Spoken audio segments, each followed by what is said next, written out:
जय हिंद दोस्तों, आपको बताएंगे जो संविधान की प्रस्तावना यानी संविधान जब बनाया गया था उसकी प्रस्तावना कैसी बनाई गई थी, उसमें क्या क्या मेन इंपॉर्टेंस दी गई थी, उसकी रूपरेखा एक जो प्रस्तावना थी वो कैसी थी, यानी प्रेम्बल ऑफ द कॉन्स्टिट्यूशन यानी प्रेम्बल ऑफ द कॉन्स्टिट्यूशन या संविधान की प्रस्तावना, इसके बारे में बात करेंगे।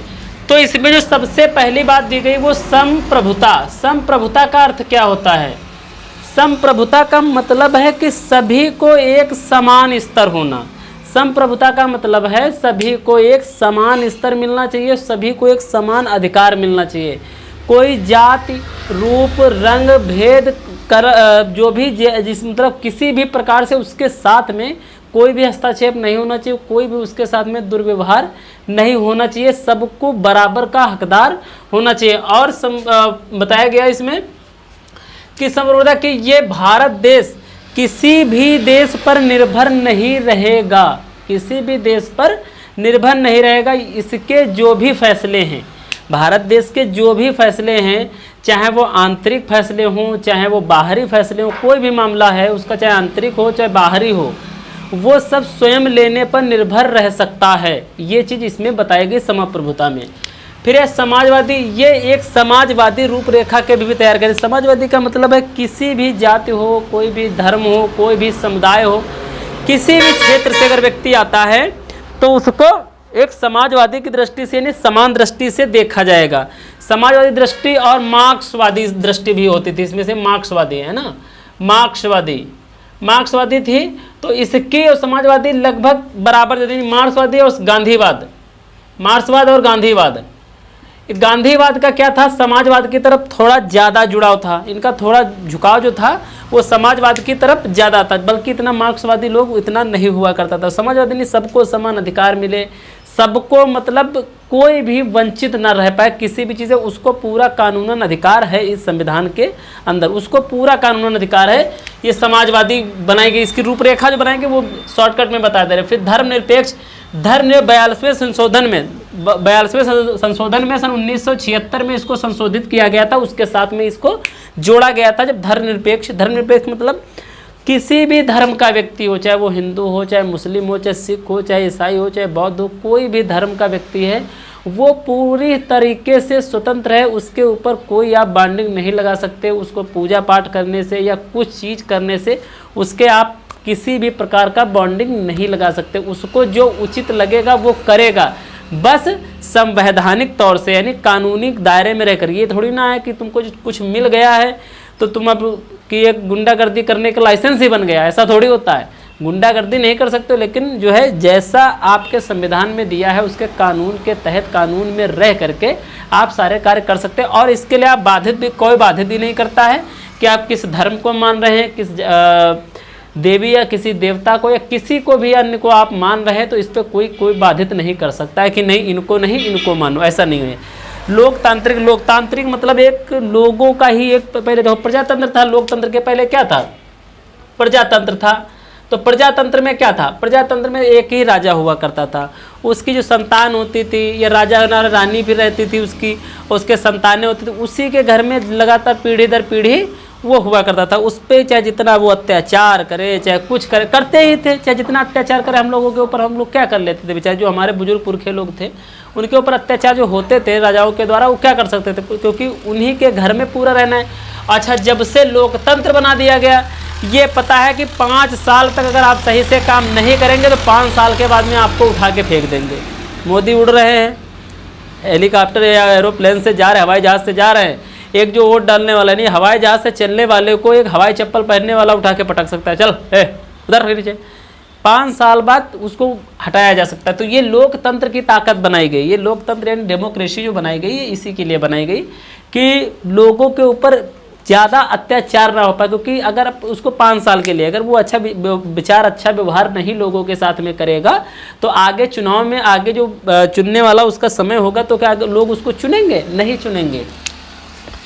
और फिर इसमें क्या आ जाता है, इससे नेता लोग, जो नेता है, विधायक है, ये सब क्षेत्रीय आ जाते हैं, बल्कि जो संसदीय समितियां होती हैं उनमें नहीं आते हैं, क्योंकि वहाँ पे चुनाव लोकतंत्र का नहीं होता है, वहाँ पर केवल उनको एक समिति संगठित की जाती है, उसके लिए बनाया जाता है। फिर आ जाता है गणतंत्र। गणतंत्र ये लोकतंत्र से मिलता हुआ है कि एक गणतंत्र में साफ साफ में संविधान में बताया गया कि कोई भी संदेह नहीं है कि यह भारत एक गणराज्य, अपने आप में एक गणराज्य है, ऐसा कोई संदेह नहीं है। गणतंत्र पूरा सिस्टम ये आपकी डेमोक्रेसी पूरी देता है कि आप एक गणतंत्र देश में रह रहे हैं, आपका पूरा अधिकार है, आप चुनाव लड़ सकते हैं, आप किसी भी क्षेत्र में, चाहे वो आर्थिक हो, चाहे वो राजनीतिक हो, चाहे वो धार्मिक हो, धार्मिक क्षेत्र में भी आप पूरी तरीके से स्वतंत्र हैं, चाहे वो आर्थिक स्थिति की बात हो, आर्थिक क्षेत्र में भी आप पूरी तरीके से स्वतंत्र हैं, और राजनीति में भी आप पूरी तरीके से स्वतंत्र हैं। ये आपका गणतंत्र आपकी पूरी छूट देता है। ये गणतंत्र लोकतंत्र लगभग एक ही जैसा है ना। न्याय क्या है? तो न्याय का मतलब है कि सबको बराबर न्याय मिलना चाहिए, कोई जाति, रूप, रंग, भेद या ऊंच नीच के तौर पर नहीं। अगर जिसकी गलती है, जिसने अन्याय किया है, उसको दंड की प्रावधान दिया जाए, दंड का प्रावधान किया गया, उसको दंड मिलना चाहिए। और न्याय बिल्कुल समुचितता के साथ में होना चाहिए संविधान के हिसाब से, कि लोगों के लिए, चाहे वो छोटा आदमी हो, चाहे वो बड़ा आदमी हो, चाहे अमीर हो, चाहे लखपति हो, चाहे करोड़पति हो, चाहे एक भिखारी हो, उसके साथ जितना भिखारी के ऊपर लगेगा केस, उतना ही केस उसके ऊपर बनेगा। बराबर दोनों को तोला जाएगा। ये नहीं कि एक उस पर हल्का लग गया, उसके ऊपर भारी लग गया, ऐसा नहीं होता है। जिस चीज़ का अगर जिसमें केस लगना है वो वही लगेगा। फिर आती है स्वतंत्रता। स्वतंत्रता आपको हमने बताया था, तो आप पिछले वीडियो में भी दे चुके हैं। स्वतंत्रता के लिए जब मूल अधिकार पढ़ाया था, मूल अधिकार में दिया गया है स्वतंत्रता आपको पूरी तरीके से स्वतंत्र कर दिए गए हैं, पूरी तरीके से स्वतंत्र कर दिए। स्वतंत्र का मतलब ये नहीं है कि पूरा लाइसेंस नहीं मिल गया है आपको कि आप जो चाहो वो कर सकते हो। हाँ, जो चाहे आप कर सकते हैं, लेकिन कानून के दायरे में रह करके। जो भी चाहे आप कर सकते हैं, लेकिन कानून के दायरे में रह करके। इसके लिए आप स्वतंत्र किए गए हैं। नहीं, मान लो कोई कानूनन दबाया जा रहा है, आपको दबाया जा रहा है, आप कोई काम करना चाहते नहीं, लोग करने दे रहे, तो इसके लिए आप स्वतंत्र, उनके लिए कानूनन आप प्रावधान आपके पास है, कानूनन उनके साथ में लड़ सकते हैं। अगर कोर्ट में नहीं सुनी जा रही तो आप सुप्रीम कोर्ट का भी दरवाजा खटखटा सकते हैं। तो इसके लिए स्वतंत्रता बना के। समता, समता वही चीज़ है कि लोगों में समान होना चाहिए। समता क्या है? विधि के समक्ष समता। ये अनुच्छेद 14 में दिया गया। विधि का मतलब जो भी प्रोग्रेस, उसका संविधान का जो भी प्रोग्रेस है, जो भी सिस्टम बनाया गया है, उसको अनुच्छेद 14 में दिया गया कि विधि के अनुसार सबको समक्ष, सबको सामने रख करके प्रत्यक्ष रूप से उनके अंदर जो क्या है, समता प्रदान करनी चाहिए। फिर धर्म, जात, रंग आदि, यानी अनुच्छेद 15 में धर्म, जात, रंग आदि के रूप में समता नहीं, इनको सबको हटा करके तब उसके साथ में समान दृष्टि से देखा जाए। ये सब चीज़ें नहीं होनी चाहिए। लोग नियोजन की समता, यानी अनुच्छेद 16 में दिया कि लोगों के नियोजन, लोगों की रक्षा के लिए ही एक समता का अधिकार बनाया गया कि कोई भी किसी भी प्रकार की किसी को प्रॉब्लम ना हो। अस्पृश्यता का अंत, अनुच्छेद 17 में साफ साफ जो जातिवाद था, जो ऊंच नीच छुआछूत थी, उसको हटा करके अनुच्छेद 17 में बताया इसका भी अंत कर दिया गया है। ये भी समता में आ जाता है। उपाधियों का अंत, और जो पहले उपाधियां आचार्यों को उपाधियां मिलती थी कि वो हाँ बहुत बड़े आचार्य हो गए, उनके अब ये करो, उनकी गुलामी करो, ये सब चीज़ों को ख़त्म कर दिया कि जो अगर पढ़ लिख जाता है, जो शिक्षित बन जाता है, वो आचार्य कहलाने के लायक हो जाएगा। तो ये समता। बंधुत्व क्या है? बंधुत्व का मतलब 51 का में अखंड भारत को जोड़ने का कार्य, यानी पूरा जो भारत, अखंड भारत था, उसको मिलाने का कार्य। बंधुत्व का मतलब ही क्या होता है? बंधुत्व का मतलब है भाईचारा, आपस में भाईचारे की भावना हो, बंधुत्व है। तो इसमें 51 का में बताया गया कि बंधुत्व, जो भारत जो हमारा है, टूटा फूटा पड़ा है, सभी धर्मों के लोग इस भारत देश में रहते हैं, चाहे वो हिंदू हो, चाहे मुस्लिम हो, सिख हो, ईसाई हो, इनमें भी अनेकों जातियाँ बटी पड़ी हैं। सबको क्या है, एक भाई बंधु की तरीके से आप लोगों को रहना चाहिए। ये इस चीज़ में बंधुत्व के कानून के दायरे में बताया गया। ये सब चीज़ें संविधान के प्रस्तावना में, ये सब चीज़ों को ध्यान में रख करके तभी तो संविधान को रचित किया गया था। अगर इन सब चीज़ों को ध्यान में ना रखा जाता तो संविधान कैसे? वैसे तो आर्टिकल्स तो बहुत है, इसमें भाग बहुत हैं, आर्टिकल भी बहुत हैं, काफ़ी आर्टिकल हैं, लेकिन कहने का मतलब इन सब चीज़ों को ध्यान में रख करके कि किससे क्या नुकसान है, लोगों का ज़्यादा से ज़्यादा किस चीज़ में फ़ायदा है, लोग समान दृष्टि से देखे जा सकें, कोई ऊंच नीच ना हो। तो इसके लिए ये प्रस्तावना बना गई थी। संप्रभुता, समाजवादी, धर्मनिरपेक्ष, लोकतांत्रिक, गणतंत्र, न्याय, स्वतंत्रता, समता, बंधुत्व, इन सब चीज़ों को अच्छे समझाया गया। इसमें एक हमने केवल मॉडल दे दिया था, संविधान की प्रस्तावना किस तरीके से तैयार की गई, उनका क्या क्या अर्थ होते हैं। बाकी इसका लॉन्ग विस्तृत जानना चाहते हैं तो अलग वीडियो इसका और बनाएंगे, तो इसको बिल्कुल लाइटली, मतलब डार्कली, अंदर डीपली घुस करके इसको पढ़ाएंगे। देखो, अभी अगर छोटे से जो हेडिंग जब आप ले लेंगे, हेडिंग ले, तो उसके बाद में थोड़ा कॉन्सेप्ट आपके दिमाग में क्लियर हो जाता है ऐसे ही।